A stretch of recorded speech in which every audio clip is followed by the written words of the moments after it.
We provide you the platform to turn your dreams into reality.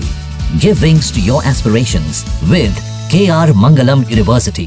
नमस्कार, आप देख रहे हैं न्यूज नेशन का डिजिटल प्लेटफॉर्म और मैं हूं आपके साथ सचिन दुबे। किसी भी देश की सुरक्षा के लिए उसके डिफेंस को मजबूत करना बहुत जरूरी होता है। चाहे जनसंख्या कितनी भी हो, राज्य की सीमाओं को सिक्योर करना बहुत जरूरी होता है। कहीं कोई घुसपैठ न करे, कहीं कोई आतंकी हमला न कर दे, कहीं कोई आपकी जमीन को कब्जा करने की कोशिश न करे। इसीलिए वहां की सरकारें जिस देश की सीमाओं को सिक्योर करने की जरूरत होती है, वहां पर तमाम बड़े फैसले लिए जाते हैं और पैसे खर्च होते हैं। एक रिपोर्ट सामने आई जिसमें इस बात का जिक्र किया गया है कि हिंदुस्तान कितना ज्यादा अपने डिफेंस सेक्टर पर खर्च करता है। पहलगाम में हुए हमले के बाद तमाम चर्चाएं हो रही हैं कि पाकिस्तान का अब क्या होगा, आखिर उस एक्शन का रिएक्शन हिंदुस्तान है वो कैसे देने वाला है। चर्चाएं कई सारी हैं, कंपैरिजन भी लगातार हो रहे हैं। आज हम इस वीडियो में यही बात करने वाले हैं कि आखिर हिंदुस्तान का डिफेंस सेक्टर कितना मजबूत है और आने वाले वक्त में हम ये कंपेयर भी करेंगे कुछ ही मिनटों में कि आखिर पाकिस्तान का डिफेंस सेक्टर कितना मजबूत है, कितना कमजोर है। हम कंपेयर करेंगे और आपको बताएंगे विस्तार से कि अगर आने वाले वक्त में युद्ध की स्थिति बनती है तो आखिर क्या चांसेस रहेंगे। हमारे साथ बात करने के लिए हमारे सहयोगी मोहित भी जुड़े हुए हैं। मोहित, ये रिपोर्ट क्या कहती है, जरा बताएं विस्तार से एक बार। देखिए, ये जो सिप्री की रिपोर्ट आई है ये दिखाती है कि भारत और पाकिस्तान का कहीं कोई कंपैरिजन है ही नहीं। जो ये रिपोर्ट कहती है कि पूरे वर्ल्ड में जितनी भी बड़ी बड़ी सेनाएं हैं, जितने भी बड़े बड़े मजबूत ताकतवर देश हैं, उनका जो रक्षा बजट है उसमें 5वें नंबर पर भारत है। यानी कि आप अगर बड़े बड़े देश छोड़ दें, चाहे फिर वो अमेरिका हो और चाइना हो, ऐसे इन देशों के साथ, इन देशों के बराबर रसिया हो, इन देशों के बराबर में आके भारत खड़ा होता है और पाकिस्तान इस लिस्ट में दूर दूर तक दिखाई नहीं देता। और ये बात पाकिस्तान जानता है। पाकिस्तान के रक्षा मंत्री का बयान जब वो आया कि भारत जो है युद्ध की तैयारी कर रहा है और दूसरी तरफ पाकिस्तान के जो तमाम सैनिक हैं संयुक्त रूप से सेना से इस्तीफा दे रहे हैं, यानी कि उन्हें पता है कि अगर युद्ध हुआ तो इस बार आर या पार की स्थिति होगी। और बड़ी चीज़ ये है कि उसका परिणाम जो है पाकिस्तान के लिए हमेशा के लिए बहुत दर्द भरा रह सकता है। तो ये रिपोर्ट साफ तौर पर बताती है कि किस तरीके से भारत ने अपनी सैन्य शक्तियां बढ़ाई, किस तरीके से सैन्य ताकतवर भारत है। और तमाम, चाहे फिर वो राफेल हो, S-400 हो, या फिर सबमरीन हो, या फिर एयरक्राफ्ट कैरियर जो जहाज़ हैं भारत के पास। देखिए, पाकिस्तान के पास सिर्फ एक एयरक्राफ्ट कैरियर जहाज़ है जो कि उसने अभी उस इलाके में बंगाल की तरफ माफ़ कीजिए, वहाँ पर ग्वादर की तरफ वो तैनात करने का प्लान है उनका। लेकिन भारत के पास लगभग 6 से 7 जो है एयरक्राफ्ट जो कैरियर जहाज़ हैं वो हैं। वो उससे क्या होता है कि आपकी समुद्र में सबसे बड़ी ताकत बनती है। आपको याद होगा जब भारत और पाकिस्तान का युद्ध हुआ था और जब बांग्लादेश बना था, तब भी समुद्र में उसकी पूरी प्लानिंग की गई थी। और बड़ी बात ये थी कि वहाँ पर अमेरिका ने किस तरीके से पाकिस्तान का साथ दिया था, लेकिन भारत के साथ रूस आकर जब खड़ा हुआ तब वहाँ पर पाकिस्तान को नुकसान हुआ और पाकिस्तान को वो सबब मिला कि पाकिस्तान 2 टुकड़ों में बट गया। अब ऐसे में फिलहाल की स्थिति ये है कि पाकिस्तान पूरी तैयारी कर रहा है, क्योंकि उसे पता है कि जिस तरीके से कोल्ड स्टार्ट, जिसे एक वॉर टेक्निक कहा जाता है, उसकी तैयारी में भारत है। और कोल्ड स्टार्ट ऐसी टेक्निक है कि जिसमें विरोधी को, सामने वाले दुश्मन को तैयारी करने और रिएक्ट करने का भी समय नहीं मिलता है और इतनी तेजी से कुछ ही घंटों में पूरी कार्रवाई होती है और इसके बाद दुश्मन का नामो निशान खत्म हो जाता है। और इसी के तहत यही डर है पाकिस्तान में कि पाकिस्तान ने अपने तमाम सीमाओं पर, बॉर्डर पर तमाम टैंक्स और सैनिकों की गश्ती बढ़ाई है। इसके अलावा अगर देखें तो यहाँ पर फाइटर जेट और तमाम चीज़ें तैयार की गई हैं। आज ग्वादर में भी J-17 जो है, J-15 और 17 वहाँ पर कैरियर को तैनात किया जा रहा है। पाकिस्तान को डर है कि अगर हमला होता है तो कम से कम उसका जवाब देने की स्थिति में रहें। ऐसा ना हो कि बिल्कुल यहाँ पर सब कुछ एक तरफ से सब सूपड़ा सा साफ हो जाए। तो यहाँ पर ये स्थिति है। सबसे बड़ी बात यहाँ पर यह है मोहित, जो जैसा कि आपने जिक्र किया कि डिफेंस सेक्टर को मजबूत करने के लिए हिंदुस्तान लगातार काम कर रहा है और साल दर साल हम देखते हैं कि जो बजट पास होता है उसमें जो अमाउंट होता है उसे बढ़ाने की पूरी कोशिश की जाती है, चाहे वो सैन्य ताकतों में आप रोजगार की बात कर लीजिए, जवानों को हायर करने की बात कर लीजिए, तमाम जितने भी इक्विपमेंट्स हैं उन्हें और भी ज़्यादा मजबूत करने की बात कर लीजिए और भी सिक्योर करने की बात कर लीजिए, इफेक्टिव और एफिशिएंट बनाने की पूरी कोशिश जो है वो लगातार सरकार काम करती है। आपने गिना ही दी कि आखिर कौन-कौन से एयरक्राफ्ट और सबमरीन्स और ड्रोन्स जो हैं वो लगातार उसे डेवलप करने की पूरी कोशिश जो है वो हिंदुस्तान कर रहा है। लेकिन इन सब से तो अगर आप देखें, जो पहलगाम में हमला हुआ और उसके बाद इस एक्शन का जो रिएक्शन का इंतजार जो पूरे देशवासी कर रहे हैं, हिंदुस्तान वासी कर रहे हैं, उसमें से 5 बड़े फैसलों के बारे में हमने आपको बता दिया है। लेकिन अभी खबर ये सामने आ रही है कि जो रक्षा मंत्री हैं वहां के आसिफ, अगर मैं गलत नहीं हूं, तो उन्होंने खुल के कह दिया है कि अगर अचानक से हमला होता है तो आप समझिए कि पाकिस्तान बर्बाद हो जाएगा। पाकिस्तान के पास इस वक्त सैनिक नहीं है, वहां के सैनिक डरे हुए हैं, सहमे हुए हैं, वो रिजाइन करके वापस अपने घर जा रहे हैं। आपको यकीन नहीं होगा, वहां के रक्षा मंत्री ने और तमाम जो अधिकारी हैं उन्होंने जो पूर्व सैनिक है उनसे ये अपील की है कि आप अभी आके अपनी सेवाएं दीजिए, वहां पर जरूरत है। अगर भारत आने वाले वक्त में हमला कर देगा तो आखिर आपको वहां पर मौके पर मौजूद होना होगा, और इसीलिए वहां पर देखिए लगातार हलचल बढ़ती हुई यहां पर दिखाई दे रही है। अभी फिलहाल एक रिपोर्ट जैसा कि आप जिक्र कर रहे हैं, पाकिस्तान का जो डिफेंस सेक्टर है, जितना उनका बजट है उनसे लगभग 9 गुना ज्यादा इस वक्त हिंदुस्तान अपने डिफेंस सेक्टर पर खर्च कर रहा है, और ये बहुत जरूरी भी है।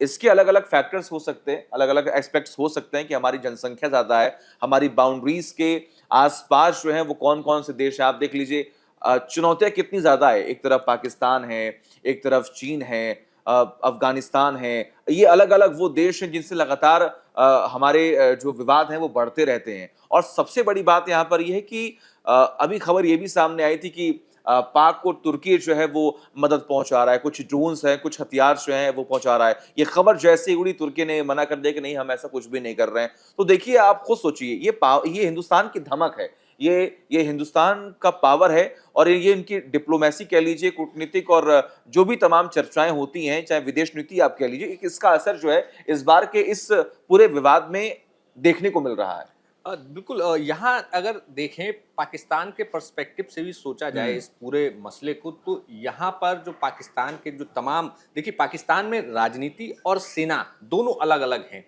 भारत में सेना डायरेक्ट राष्ट्रपति को रिपोर्ट करती है, राष्ट्रपति सेना प्रमुख है, लेकिन पाकिस्तान में स्थितियां अलग है। वहां पर सेना ही सब कुछ है, सेना ही सब कुछ है, सेना की अपनी एक अलग ताकत है, जो नेता है, प्रधानमंत्री हैं, वो अलग ताकत रखते हैं। तो यहाँ और दोनों की टसल भी चलती है। अब है क्या कि पिछले कई दशकों से भारत का या पाकिस्तान का कोई युद्ध या कोई टसल नहीं हुई है। तो ऐसे में हुआ क्या है कि पाकिस्तान की जो सेना थी उसको अपना रिलेवेंस बनाए रखना था लोगों के बीच में। तो ऐसे बयान जब वहां के सेना प्रमुख देते हैं कि हिंदू और मुस्लिम अलग हैं, तो ये दूसरी चीज। अच्छा, दूसरा इसमें यह भी है कि पाकिस्तान में इस वक्त कई सारे गृह युद्धों का सामना जो है पाकिस्तान कर रहा है, चाहे वो सिंध के इलाके में हो, बलूचिस्तान के इलाके में हो। तो ऐसे में पाकिस्तान को डर है कि कहीं ऐसा ना हो कि गृह युद्ध छिड़ जाए और पाकिस्तान टूट जाए। तो ऐसे में पाकिस्तान की तरफ से सीधा सीधा ये एक मैसेजिंग दी गई कि अब जो है भारत से युद्ध होने जा रहा है। तो अब भारत से युद्ध होगा तो पाकिस्तान के तमाम लोग, तमाम सेना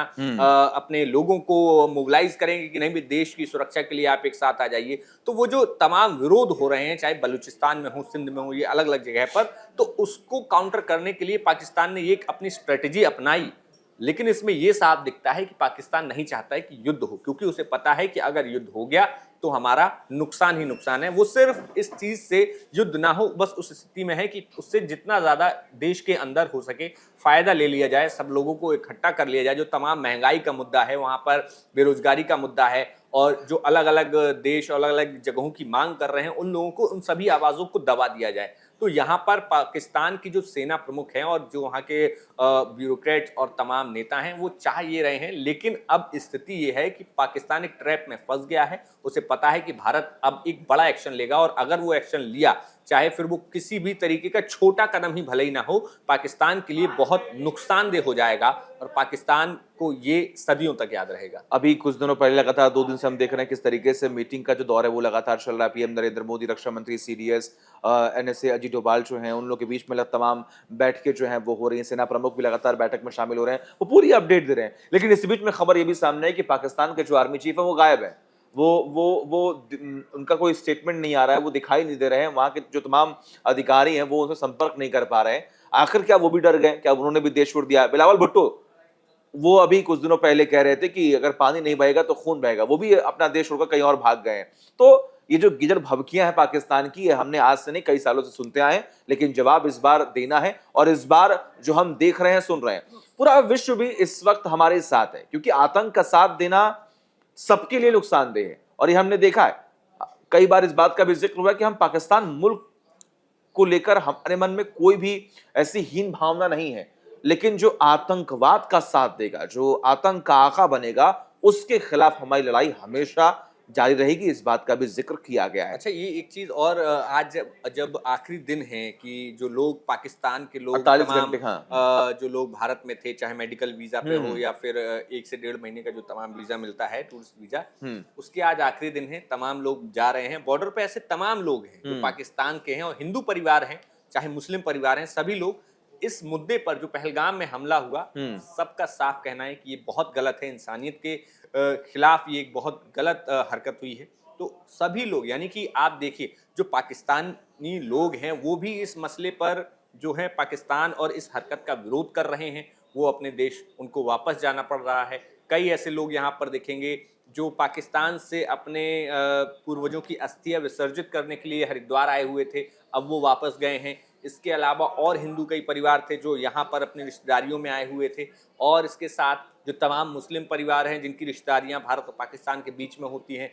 एक महिला जो न्यूज़ नेशन ने जिससे बात की, वो कह रही है कि वो 5 साल में अब जो है अपने ससुराल, यानी कि उसका ससुराल दिल्ली में था, वो 5 साल में अब आई थी, लेकिन अब उसे 5 दिन में ही वापस जाना पड़ रहा है। उसका 10 साल का बेटा है, तो अब वो बेटा और उसका पति हिंदुस्तान में रहता है, वो अकेली वहाँ पाकिस्तान में रहती है। तो ऐसे तमाम चीज़ें यहाँ पर अब देखने को मिल रही हैं और सभी लोग इस बात को मान रहे हैं कि ये जो हुआ है वो गलत हुआ है, चाहे पाकिस्तान के लोग हों, चाहे हिंदुस्तान के लोग हों, यहाँ पर इस चीज़ को गलत मान रहे हैं। और बड़ी बात जहाँ पर हमने शुरुआत की कि सेनाओं का ताकत और दोनों देशों की ताकत, देखिए भारत की स्थिति ये है कि अगर भारत इस युद्ध होता है तो भारत को अगर किसी भी देश की सहायता की जरूरत होती है तो हर एक देश तैयार खड़ा रहेगा मदद के लिए।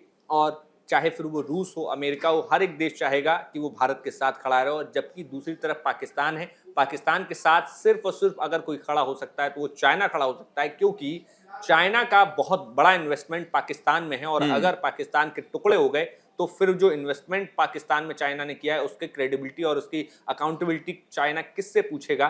तो इसलिए चाइना हो सकता है यहाँ पर पाकिस्तान का साथ दे, जबकि दिया भी है कई मामलों में, जो डिफेंस अभी भी दे रहा है, अभी भी दे रहा है। लेकिन भारत के साथ वो तमाम वैश्विक बड़े देश हैं जो कि इस मसले पर साफ कह चुके हैं, चाहे फिर वो ट्रंप हो, चाहे पुतिन हो, तमाम राष्ट्राध्यक्षों ने ये जो हमला हुआ था उसका निंदा की थी। तो ऐसे में अगर युद्ध होता है, देखिए अभी तक भारत जितने दिन का भी समय ले रहा है पूरी प्लानिंग के साथ, और जब कुछ बड़ा होगा तो ये बिल्कुल सदियों तक याद रखा जाएगा। सबको इंतजार है कि कुछ बड़ा एक्शन होगा। हालांकि देखना ये होगा कि आखिर सरकार की तरफ से क्या कुछ फैसला लिया जाता है। लेकिन सबसे बड़ी बात यहाँ पर है कि जो कुछ भी इस बार हुआ है वो निंदनीय है और सबने इसकी निंदा की है और इसका जवाब देना बहुत जरूरी है। आपको क्या लग रहा है कि आखिर एक्शन कैसा होना चाहिए? और आज के इस वीडियो में जो जानकारी हमने आपको दी है, इसको लेकर आप कुछ अगर कहना चाहते हो तो आप कमेंट कर सकते हैं। और तमाम बड़ी खबरों के लिए देखते रहिए news nation digital. News nation अब व्हाट्सएप पर खबरों की ताजा अपडेट के लिए न्यूज़ नेशन के इस QR कोड को स्कैन करें।